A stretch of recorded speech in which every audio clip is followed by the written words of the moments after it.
এত সুন্দর একটা মনোরম দৃশ্য আমরা পাবো। দর্শক, আমরা এই মুহূর্তে উপস্থিত আছি মেঘনা নদীর তীরে মুসাফুর ক্লোজার সমুদ্র সৈকতে। আমরা এখানে এসেছি আজ মাহে রমাদানের শেষ মুহূর্তে। আমরা ইফতার করব, এই কারণে আসা। আমাদের চারপাশে অসংখ্য শত শত মানুষ বিভিন্ন ধরনের গাড়ি নিয়ে এসেছেন, যারা ইফতার করার জন্য নদীর তীরবর্তী স্থানে একদিকে ঢেউ যাবে, আরেকদিকে ইফতার হবে। সেই সাথে দিনের শেষে রাত আসবে, এমন একটি সুন্দর ক্ষণে আমাদের এই স্মৃতিকে ধারণ করার জন্য আমরা এখানে ছুটে এসেছি। আশা করছি আমাদের কাছে ভালো লাগবে। এখানে অসংখ্য, আমরা যখন আসার আগে আসলে আপনাকে চিন্তা করছি এত মানুষ আসবে না, আমরা আসলে চিন্তা করি নাই, কল্পনা করি নাই। আমরা তো মনে করছি যে এটা মুসাফুর ভাঙির সব শেষ। হ্যাঁ, ভেঙে যাচ্ছে, ভাঙছে, আরেকদিকে ভাঙছে। আমরা আসলে গুচ্ছ গ্রামের দিকে আসছি, এদিকে তেমন একটা ভাঙা পড়ছে না, এদিকে ভালো স্রোত আছে।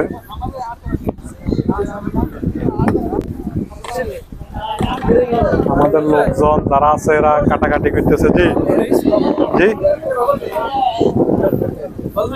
হ্যাঁ চলের চলের, এটা চলের। আপনারা আপনাদের কাজ করতেছেন, আমরা আমাদের কাজ করতেছি।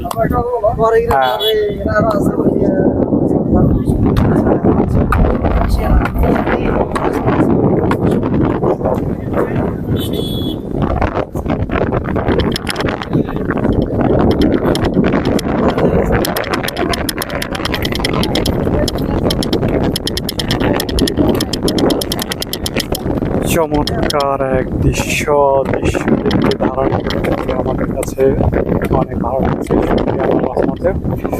2025 সালের রমাদান আমরা হারিয়ে যাচ্ছে। আমরা সুন্দর একটি রমাদান পাবো। সেই পর্যন্ত আরেকটি বছরের রমাদানের জন্য আমাদেরকে অপেক্ষা করতে হবে। যদি হায়াত থাকে আমরা সেটি পাবো। চমৎকার এক দৃশ্য আমাদের মাঝে আসছে। আসলে শেষ সময়, আর মাত্র একদিন বাকি ঈদের। এর মধ্যে অনেকেই ব্যস্ত, আমাদের যারা পরিচিতজন রয়েছে তারা ব্যস্ত। এর মধ্যে যাদেরকে আমরা চলার পথে পেয়েছি তাদেরকে আমরা নিয়ে এসেছি। আশা করছি দেখেন এখানে একদম দূর তীরবর্তী স্থানে, এবং এখানে ঠিক শেষ, একদম শেষ জায়গায়, ঠিক শেষ জায়গা পর্যন্ত মানুষজন এখনো আসছে। প্রচুর পরিমাণ মানুষ আসতেছে যারা ইফতার করার জন্য।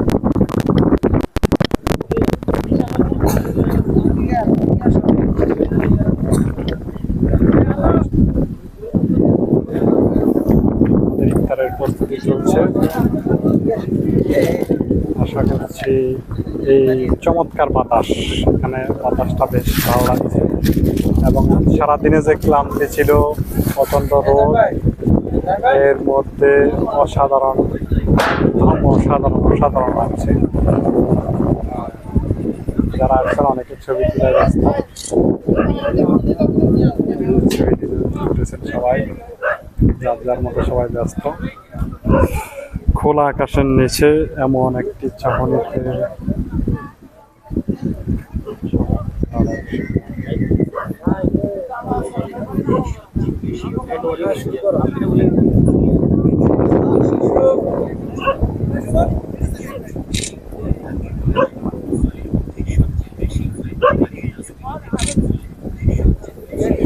দর্শক, ভালো থাকুন, সুস্থ থাকুন, আবার দেখা হবে ইনশাআল্লাহ।